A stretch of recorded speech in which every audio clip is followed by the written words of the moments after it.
The session this afternoon is about making the big decisions. Every waking hour, we make 2,000 often automatic decisions or decisions that are not a big deal, like, are you barefoot? Or are you wearing shoes now? Who cares? What about, does your t-shirt match your shorts? In a virtual session, that's not consequential either.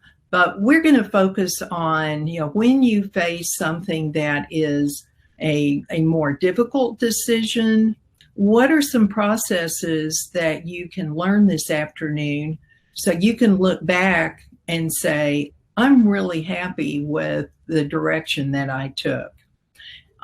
So Joe is going to tell us a little bit more about the processes to help us get through those big decisions. All right, guys, good afternoon. My name is Joe Lockwood. First of all, before I start talking, this is especially for me today, let's just take a moment of gratitude for our circumstance, right? For all the difficult things that we are all dealing with and things like that. I know that I have my shoes off and I'm glad to have them off. So if we could just kind of all do that for ourselves real quick, right? Because of the umpteen million things that could be going on, we're here together doing this, trying to better our lives as a group. So I'm very thankful for that. So we have this thing broken into soft skills and hard skills. Okay. The reason I like to do that is just that's kind of the jargon or whatever. The soft skills in the business world, your soft skills are communication and things like that, how well you work with the team. Your hard skills are how well you can use a spreadsheet or something like that. How well do you know word processing software? So first, we're going to talk about the soft skills, understanding your style. Okay. A lot of this stuff is gray. All right. And I think that that's the big thing about the soft skills is they're constantly in movement. They're constantly in flux. Okay. Really quick, here's our first poll. And we'd like for you to use the chat to respond. And I think this is how most of us look at this issue. And do you make decisions with your heart or with your head? And so let's go ahead in the chat. If you could take a moment to vote, and we'll discuss the results here in a minute. We're going to watch this video, which I think illustrates this stuff pretty clearly, really. And for me, well, I'll tell you at the end. You know what I mean? Why I think this is so illustrative of how all of this stuff works. So for me, I think this is fantastic advice for sure. But I think it's for the sake of discussion, begins to illustrate how convoluted some of the soft skills can be, for the simple fact that I know that when we first started this, Nancy, if you don't mind, we were going back and forth over head or heart amongst the three of us. And I think that this is interesting because in the end, she goes ahead and she creates this list of criteria with which to make a decision. So I'm from the school that your emotions can spur you along. That you're uncomfortable, but you use your mind to create this criteria to go ahead and figure out what to do next. But like I said, that's all in how you look at it, because in the end, this is great advice, I think, for anybody in this kind of a situation. Do we have a result of the poll? Yes, we do. It's almost split half and half. 8 said head, 7 said heart, but then quite a few people said it depends on the situation. So there were votes in votes.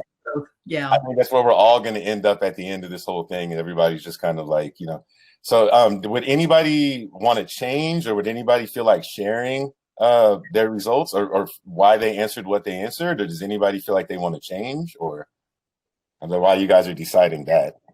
Who's actually going to speak up if you are? And you can always answer in the chat. Let's move on to talk about some of these assessments. If you guys RSVP'd and things like that, then you received some of this stuff early. And we would love to have been able to go through it, but in the interest of time, we decided that it was probably not a good idea to have everybody go through it. But if you went through it on your own, then you're beginning to realize how convoluted some of this stuff can be. I think this was a great point of conversation, though. The way this thing works is like here are a list of questions. We've probably all seen something like this. And then you're going to go ahead and answer. And then you come down here and then whatever you answered where, then that begins to put you in a box. But if you look down here, this one splits us into 5 different categories. This was the only version that we found like this. In a moment, we're going to share the one that splits us into 4 different categories, just for the sake of argument. You see here systematic, you see intuitive, dependent, avoidant, and spontaneous. Of all of these, like 2 of these kind of concern me. It's dependent and avoidant. I've been noticing as I take more personal inventory over myself and how I make decisions that I have a tendency to do a little bit more avoiding than I realized when this whole thing got started. Particularly, it seemed like financial decisions. It seems like I was putting those things off until I don't know when. Then dependent. A lot of you guys, I know one of the RSVPs was saying, how do I make decisions when nobody else is around? And that's a big one that we're going to talk about. It's always easier. I know I'm a verbal processor. My boss pointed that out to me very early, and she was right. And it turns out that I think a lot better on my toes speaking than I do sitting around, going around in circles. But sometimes you don't have anybody, or sometimes you don't want to share. So it's still necessary to figure out like, how am I going to do this? And I think some of these other ones, spontaneous, we've all been made spontaneous decisions that we regretted. Okay, we've made a few that we were like, "Ooh, I'm glad I snapped at the opportunity," but we certainly all made some impulse buys that we regretted later. So this can go either way, right? You can take advantage of opportunity, but you can certainly make some decisions. And then if you come up here, there are a few leading to that, right? I don't make big decisions without talking to people first. I usually won't make an important decision until I'm forced to do so, which I'm kind of finding out I'm a little bit more from that camp. When I need to make an important decision, I like to have somebody point me in the right direction. That can be a little problematic because, like you're saying, sometimes there's not anybody and they're just trying to put stuff off. So at any rate, here's this one, and we really invite you guys. If you haven't seen it yet, we'll send it to you in the takeaway and stuff. But you should have gotten that initial email, I believe. Well, at any rate. And then here is the next one we're going to discuss.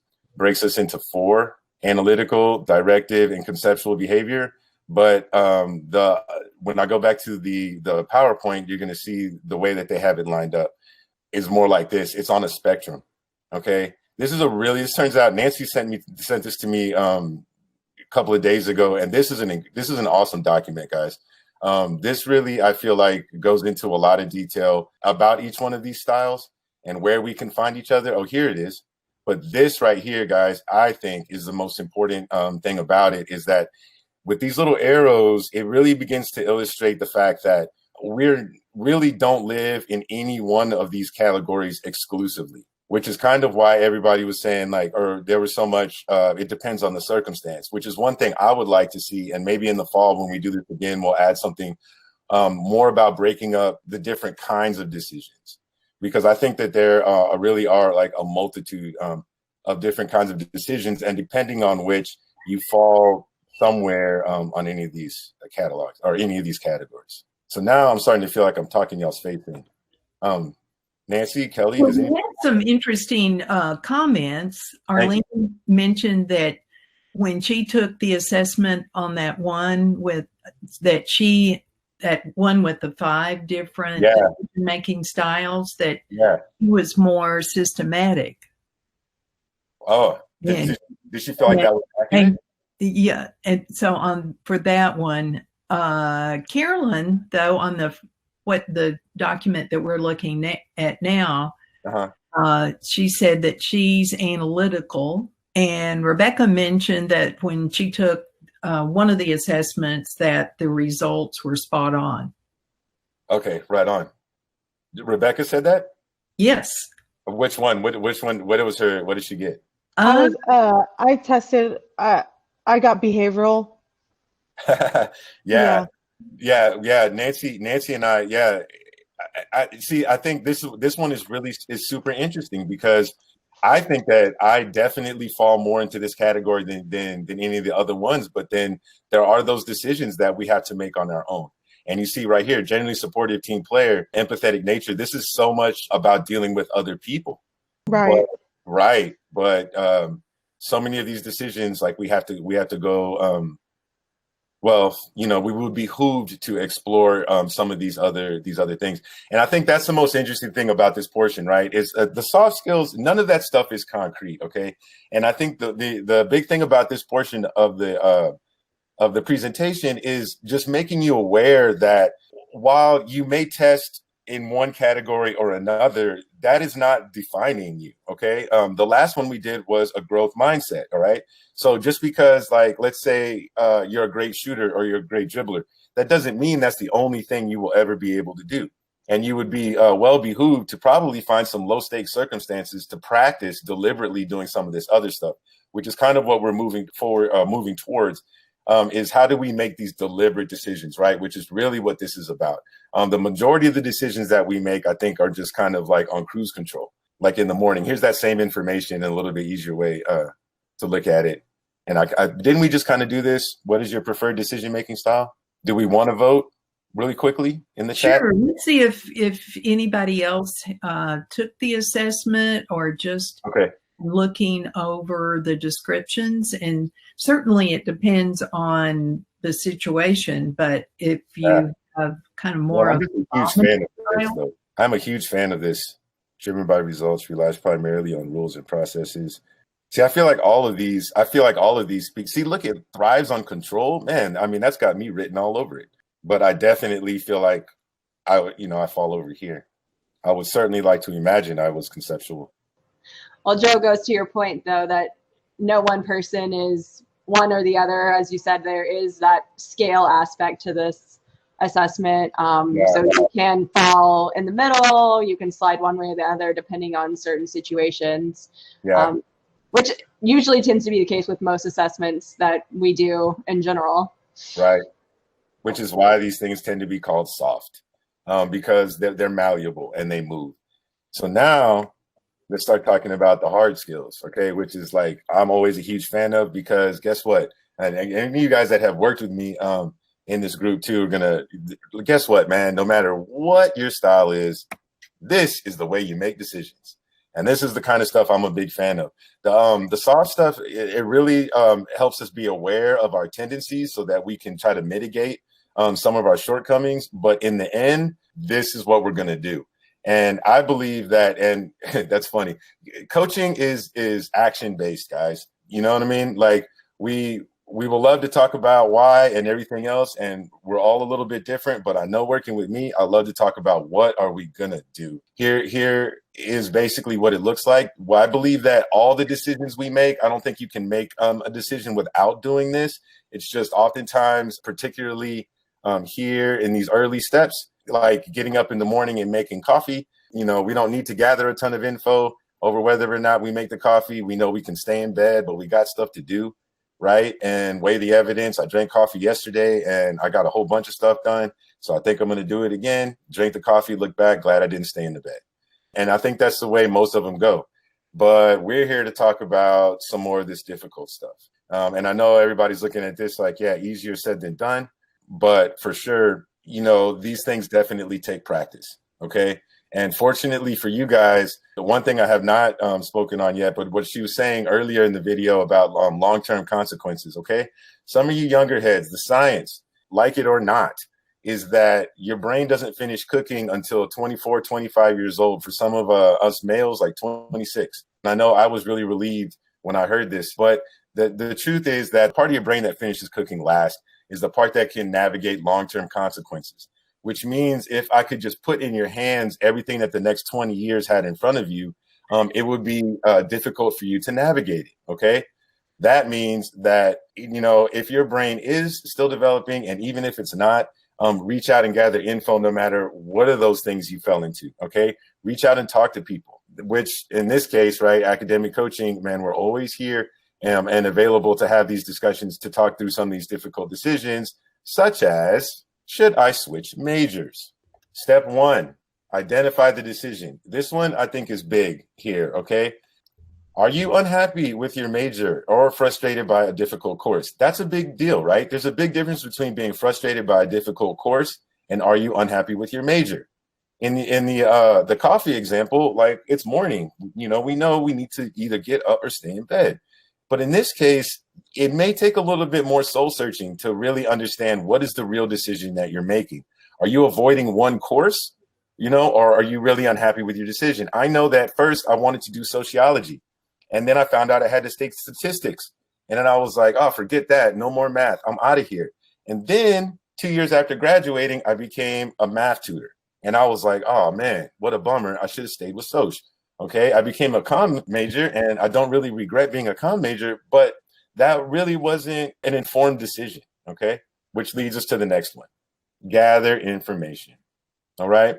If you are sitting around, and wondering like, should I or shouldn't I, go out there and talk to somebody. Okay. I feel like there's a couple of ways to go through life, and there's trial and error, right? Which can be painful, or we try to find somebody that we can trust that already has what we want, and see how they got it. Okay. So what pertinent information do I need? Oftentimes that can be difficult to discern when you're just coming into it. If you're just coming into school or something like that, like a lot of you guys, when you first see the advisors, you guys don't know what you really need to ask because you don't know all the pertinent information. Okay. So once again, you know what I'm saying? If there is somebody out there that's accessible and easy to get in contact with, reach out and talk to them. Should I talk to somebody, take a career assessment, or meet with an advisor? You should probably do all of the above, right? Identify the alternatives. All right. So once again, without having done the last step, you really can't identify any alternatives. But this one is really close to my heart as well.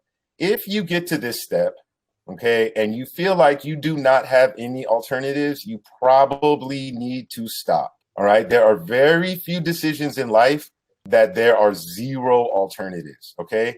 And if you are finding yourself at this step, feeling like you have absolutely no alternatives, there's a real good chance you either skipped this one or you're in the middle of a crisis, or both. If you're in the middle of a crisis, it can be really hard to tell what's going on. Once again, like I said, I'm from a school where our emotions are often not very good directors in terms of like what we should do next. They can spur us into action. I need to do something, but I can't figure out if I should go do push-ups or if I should go run a mile. Right. And then we probably need to do some research over what is the best exercise for us to do. OK, and so that's kind of how I see things. All right. And then we weigh the evidence. Right. What potentially will happen? Well, if I change majors, how much longer will it take to finish my degree? One big one here for me, especially why I got you guys in the summer, is you guys' summer schedules. You guys love to load up these summer schedules and take all these 5-week courses. And then I'm like, why are you doing that? And you're like, so I can get done faster. Well, a lot of times when you sit down and do the math, what you find out is all you have done is made to where your last semester has 2 classes instead of 4.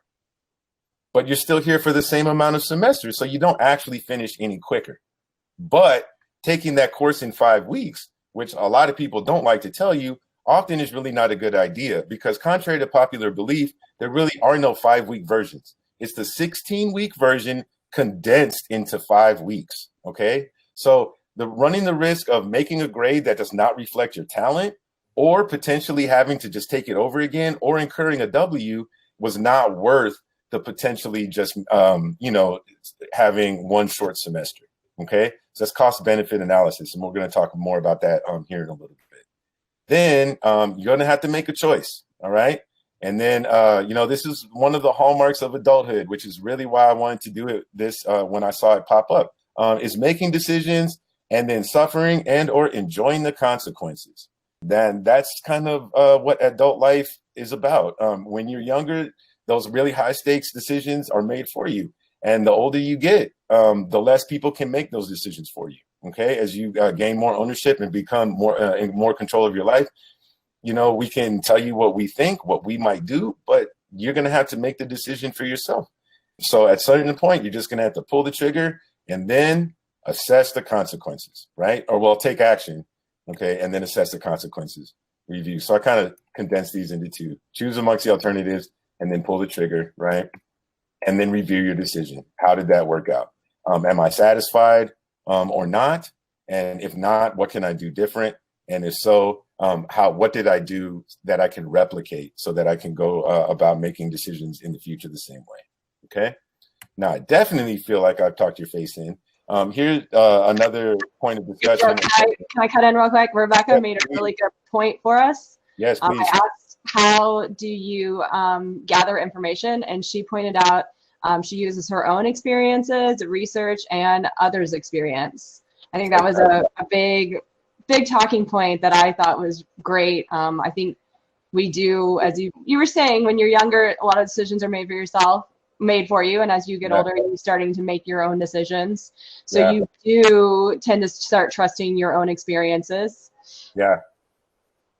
Well, yeah, I mean, but you know, in the end, I think that's why it's important to let children make mistakes early, so that, you know, because one thing I learned too about decision making, it's often not whether or not you made the best possible decision in that moment, but it's like, how quickly can you adjust to the results of the decision, no matter what they were that you made. You know what I mean? And so, yeah, I mean, that's growing up, you know what I mean? Like, you look back and see what you know, and as you get older, you know, you've been through more things, and you've either made more mistakes or been more successful. And you can look back, you know, but I'm gonna be honest with you, there are very few things that I do without calling my father. And oftentimes that guy is not even very helpful anymore. But I still call him, because even if I don't follow his advice, I understand his point of view. So that's also can be helpful. So we have here, can you ever skip any steps? What do you guys think? You can unmute or answer in the chat. What do you think? Can you ever skip any steps? Ever? No, absolutely not. No, absolutely not. Let's go back and look at the thing. Who said that? Me, Becca. Okay, Becca. Okay, so here we go. Here's a little doodad again, right? And I think it's again at the end. But no, can we skip steps or not? She says no. Is anybody else? Everybody's just like, no, can't skip no steps. Well, we have one person, Shayon, said yes in an emergency, because if you need to make a very quick decision in an emergency. Man, I wish we had a Covey quadrant. Because I mean, it's not that it's not true. It's just that you know, an emergency, the Covey quadrant defines an emergency by crises. And that's what I was saying before. But the funny thing about crises is, like, what we have in our I don't know, our culture, I guess, is we have a lot of things defined as crises that are not. Right? A crisis is like, I'm going to the emergency room.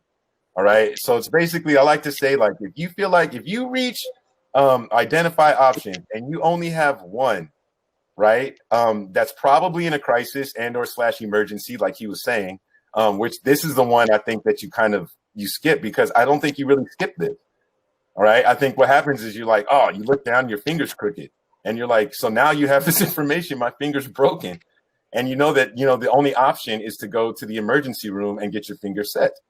You know what I mean? So it's like, I think that I don't think you ever really skipped this one at all. And I think that this one, there's just very few times that there's just nothing else you can do.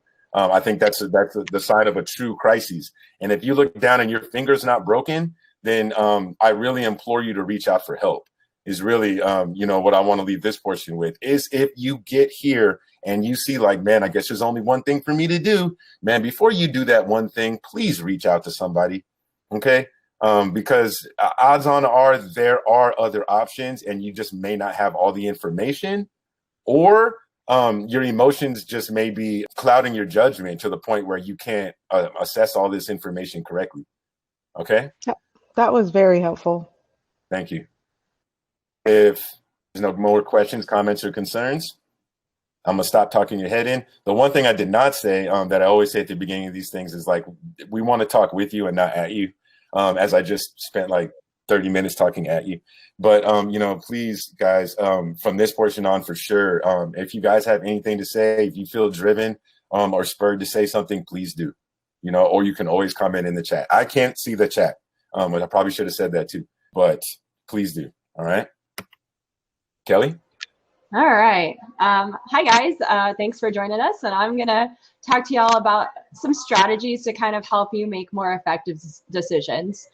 So the first one, I think, is a phrase we all hear. Have you ever heard sleep on it? I know my parents have said it to me many a times, but try to make decisions when you're well rested.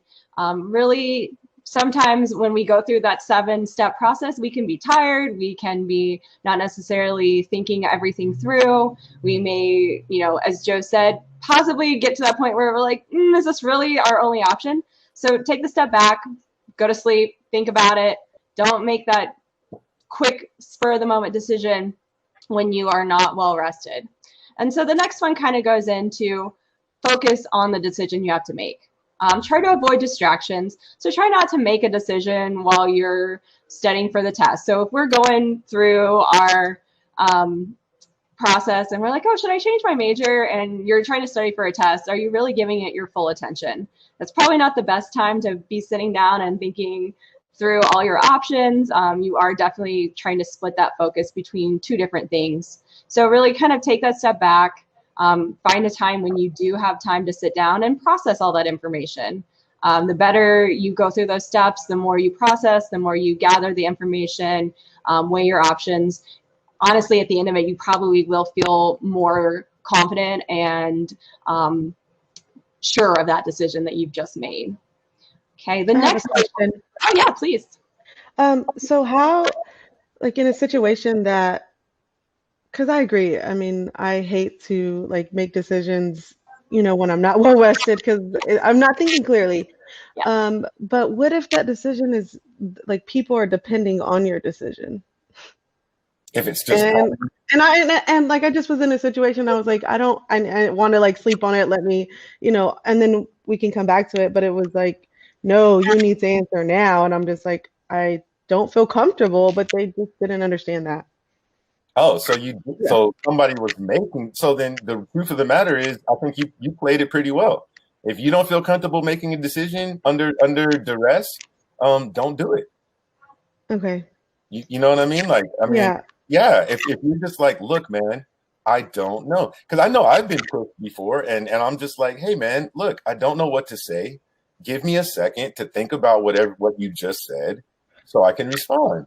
Yeah, and then even into the morning, I was still like really tired, wanted to rest and still like give it some thought because it just happened. Right. And it was still like, no, right. you need to figure this out now. And I'm like, what?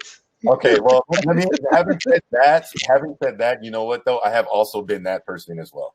You know what I'm saying? I've been that non-understanding person. Like, hurry up! What are you waiting for? I don't understand what the problem is. It's easy. It's simple. It's obvious. So I've been that person too. But I think that you're playing it the right way. Because if you're not comfortable, don't do it. Yeah, and it's not that I'm avoiding it. I definitely feel, I mean, I want to give an answer, I want to, but I haven't even been able to like think clearly about it. So I can't give an answer. Yeah, I haven't even processed the entire what happened. What happened? Yeah. No, I mean, you're just gonna have to do your best to keep telling them that. And you know what I'm saying? Like, do what you can, but like, if you just don't feel comfortable, don't do it. If you know what I'm saying? It's like what Mel was saying earlier, right? It's like we don't know. We can't necessarily tell you what you should do in that given moment, but it's like if you're feeling uncomfortable, then you should honor that. And I think that's really what Mel was trying to say is like honor, you know what I'm saying, your feelings or whatever, and then try to use your brain to put something together, So that I think that speaks to kind of what we were saying. You're feeling that you need to make that decision, but do you really? Which is why I wish we had a Covey quadrant, because I'll break that thing out right now and be like, look. So, but yes, admittedly, so that those are situations are difficult to navigate. Thanks for sharing. I appreciate the comment. Yeah. So the next kind of strategy that we have is avoid analysis paralysis. It's oh my bad, sorry. You skipped ahead on me, Joe. It's really important to try and make a decision. Sometimes we can overanalyze and freeze to the point where we don't make the decision. So at the point where you've really thought through everything, you've gone through you've gathered the information, you've weighed your options, you have that best choice. You do need to go ahead and make that, take action, make that choice. As Mel did say, like, sometimes you will feel uncomfortable when you first make that choice. But if you've thought through everything, and odds on are it's going to be the right decision for you. And then the last one is try to avoid making decisions when you're emotionally keyed up. This is important to always remember. I take it back to the changing your major. You just bombed your statistics test and you're like, well, I'm out, I'm changing majors. Is that really the best time to be making a decision? Probably not. Take a step back, process it, gather the info, really kind of think through it and work through it, talk to people, get help, advice, and then sit down with yourself and process that information before you just make a split decision while you're so high on anxiety or stress or anything that it is really going to affect that future decision. Yeah, my favorite example is like if you find yourself waving your finger in the air, telling people what you're not going to do, I'm not going to do this and I'm not going to do that, that's probably not the best time to make any permanent decisions. You can go ahead and vent a little bit, but you probably don't want to do anything permanent under those circumstances. And then the only other thing that's not on here is eat. You know what I'm saying? Yeah. Eat some food, man. That's Joe's favorite. Yeah, dude, if you can't sleep, eat. You know what I'm saying? And like, I have some personal stuff on eating for sure. But definitely eat some food because your low blood sugar, man, can wear you out too. Yep. All right. Oh, sorry, somebody just tried to join the end of our workshop. So let me admit them. All right, I guess they got disconnected. All right, so these are some actual strategies that we want to kind of go through with you. Think about the long-term consequences. None of us have a crystal ball, right? We cannot see into the future. But if you've gone through those 7 steps and you've really processed that information, you can sit down and really think about what comes next. What are some of these long-term consequences of my changing my major? If I change my major, then I can get into a different career field, and this will lead to this. You can really sit down and process all of that and look into the future and kind of take the glance, see if those long-term consequences are something that you are prepared to live with. If that's what you are choosing, definitely just take that time to look ahead and think about it. The next thing that we really want you to think about is defining what's the important factors for you. Everybody will define something differently. If I am looking at moving apartments, I might say, oh, I really like to be outdoors and have like a really nice pool set up. And then somebody else might say, well, I like to be really close to work. We would definitely look at apartments differently, right? I would judge, an outdoor space higher than somebody who wants to be closer to work. So everybody's values are different. So think about what is important to you and try to help use that to kind of weigh your options, to balance that out, to, as Joe said, his cost benefit analysis, which I'm sure he will go into for you. The next big thing is making a scorecard. So this kind of goes back with that cost benefit analysis. Sitting down and looking at your options, assigning point values to each factor. So say, like, as I said, but with the apartment, say an outdoor space is really important to me, but being close to work isn't that important. So I would say like an outdoor space is worth 10 points. A longer commute to work is worth like 5 points. And at the end of the day, you can kind of sit down and look at those choices. And if you've really sat and been truthful with yourself about what is important to you, you should be able to come out with a really good, well-defined decision. If you are an analytical person, this will probably be something that you would lean more heavily towards, just because you do have the ability to think logically through these steps and find out what is important, give it value, and then have an actual answer at the end. And then the last one that we talk about is pretend like you're giving advice to a friend. There's a lot of studies that show we are a lot more objective if we are in third person. So not thinking about the decision for yourself, but as if you were advising a friend is actually a really helpful tool. You can sit down and think, how would I advise a friend who is looking to move apartments? And again, it all goes back to, you're going to sit down and think about what is important to you. You're going to think about some importance factors, and it will be, you know, a little more obvious to yourself, like, oh yeah, I do find that really important. And so when you're advising a friend, you would give them that option, but you would also think about them. So you would maybe give them a counterpoint. Right. So you do have that opportunity to really sit down and see both sides of the situation. Yeah, you're going to be so much nicer to your friend than you're going to be to yourself. Very true. Yeah, and it's so weird, but we all have that tendency to do that. Like if we make food for somebody else, we tend to make better food. When I first got this job, it was like, you know, take notes, like you're taking them for another person. Like we're always going to write neater and, you know, and everything else. So that's a big deal. Be nice with yourself, guys. You know, and treat yourself like you would treat your best friend. And then that long-term consequences, guys, that's one for sure. Like you younger heads, reach out, man. And like a place like, if you're trying to make academic decisions, ACC is just full of people that like, because you go in the learning lab and people, you know, are tutoring biology, but they've had like 3 careers. You know what I mean? So if you're considering all sorts of different things, there's all kinds of heads out there for you to reach out and gather information. And sometimes you learn more from people's failures than you do from their successes. So how do you guys go about making good decisions? Do you guys have any?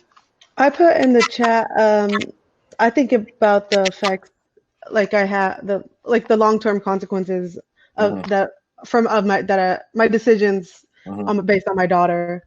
Like I try to that's kind of like your North Star, you know what I mean? You're like, how is it gonna affect her?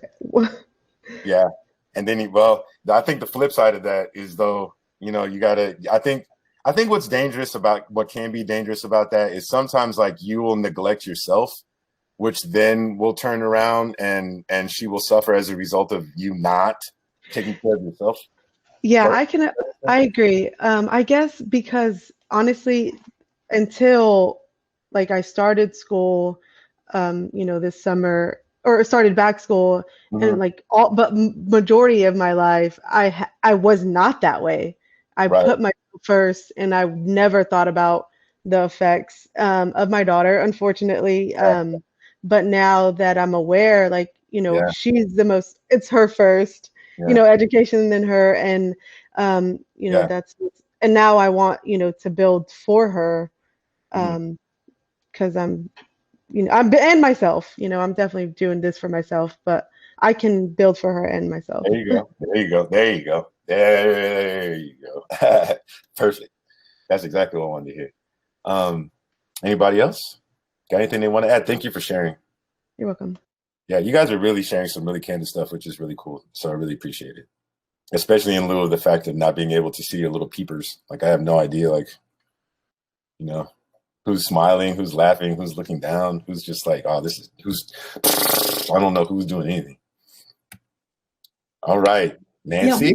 Yeah, well, we do have a comment in the chat about I'm making a decision about a job offer.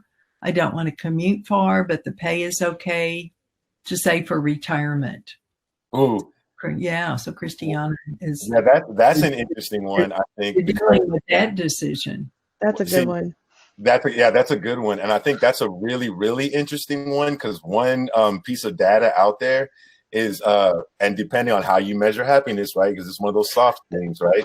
But apparently, the length of your commute is one of your largest indicators of personal happiness. So I think that's a really interesting decision there to have to make, and a really, you know, a potentially important piece of information that you know you may not have had, or you can for sure research it. You know what I mean? But then it's like, how do you measure happiness, right? That's all relative. So trying to measure something like that is always a slippery slope.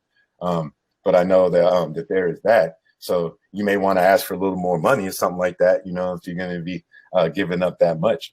But, you know, there's always that. So thank you for sharing that. Yeah. And we have just a real quick question about the graphic on the coin toss. Is that legit? And no, that's just to sometimes put something a little ridiculous, because for a big decision, you wouldn't just toss a coin. No, please don't. Yeah, that's skipping a bunch of I never thought twice about that. Yeah, please don't. Please don't do that. You know what I'm saying? That's like grape jelly or strawberry jelly. I just don't know. You know what I'm saying? Like, yeah, exactly. And Jordan said, I've always heard when you're flipping a coin, the side you're hoping for is what you should choose. Oh, really? Yeah. I always pick tails, period. Tails never fails, bro. Right. I always pick right. Tails. Always. Yeah, always. Okay. All right, Nancy. Yes. So now a lot of us have been facing important decisions because of the pandemic. And in some cases, it's been decisions that we've certainly had to take very seriously, because our choices, could have a huge impact on our health and people around us. So we wanted to just kind of relate some, this process to what we're facing today, and just want to find out, how, the current situation has affected you, and if you've come up against any difficult decisions. I mean, I know I certainly have, where, there are a lot of things that I won't risk, but going to the gym is something that I have got to do. I take all the precautions, but people will tell me, you're crazy. You won't go to a retail store. And that's right, I won't, but you'll go to your gym? Sure. Yeah. Anyway, so share your thoughts, what you've been dealing with during the pandemic. I'll share. Okay. Like, to be honest, the pandemic, I don't really believe that it's affected me in a negative way. I guess the only thing it would have, it's kind of just slowing down the process of my decisions. But because I move at a fast pace, it may have been helpful for me. And it really just allowed me to just slow down, kind of focus on myself, and not let everything affect me and in a negative way. And there was a point that I was trying to make, and it just lost it. You just made it up. Oh, shoot. And, yeah, I mean, I just didn't let it affect me. I just became more driven, and just kept going. Didn't let it stop me. It just helped me slow down because I'm so fast paced. See, you're not the only person. I really wasn't expecting that response, but in all honesty, I'm experiencing a lot of the same thing. I really did feel like things were just like a blur. You know what I mean? And my days were just burning up left and right, and I couldn't get anywhere. And I felt like I was running on a little hamster wheel. And the truth is, I'm experiencing a lot of the same things they're experiencing. Things that they've slowed down, and while I might be a little bored, and I live alone, so it can be a little exhausting at times. But there's so much less distraction. So I think that was really interesting, because it's definitely made me a more deliberate decision maker. But I have time. Anybody facing anything really difficult?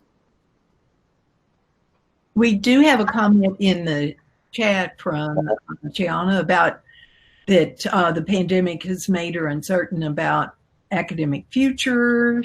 She was thinking, planning on transferring, but economically taking out more loans seemed like a risk, at least until the end of the year.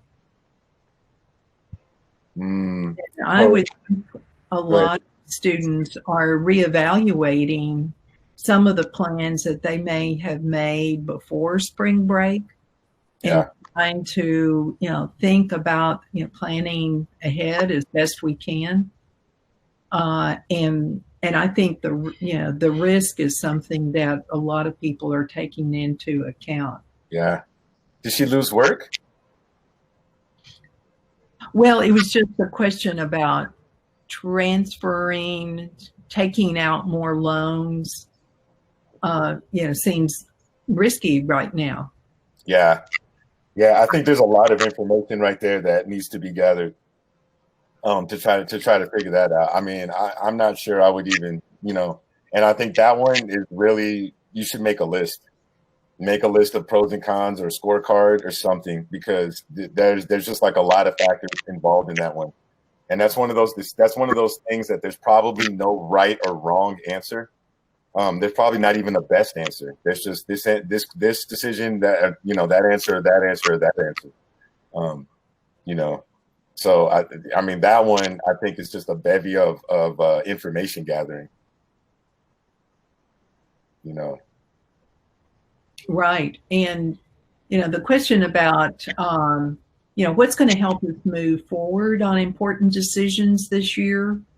This is something that, I mean, just like we've been discussing, where we have a little extra time to really think through, to come up with the best decision possible on, like the question on transferring and, getting to a little more debt, or, making important decisions about, do I take in-person classes or, stay with online, or a lot of things that will, can be really major decisions.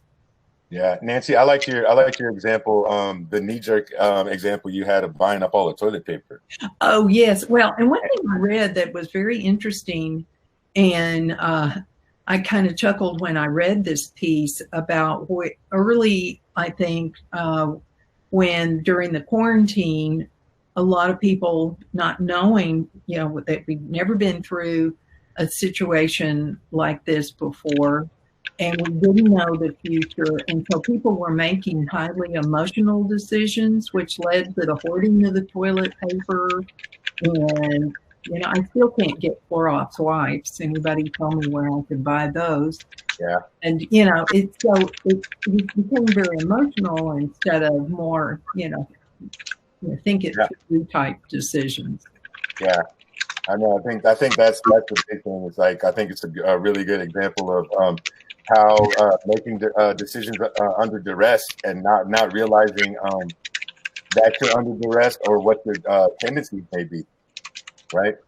Because you can all but guarantee that if somebody took one of those assessments, they certainly would have came up as a spontaneous decision maker. Yes. So I think that's what makes all the soft stuff interesting to me.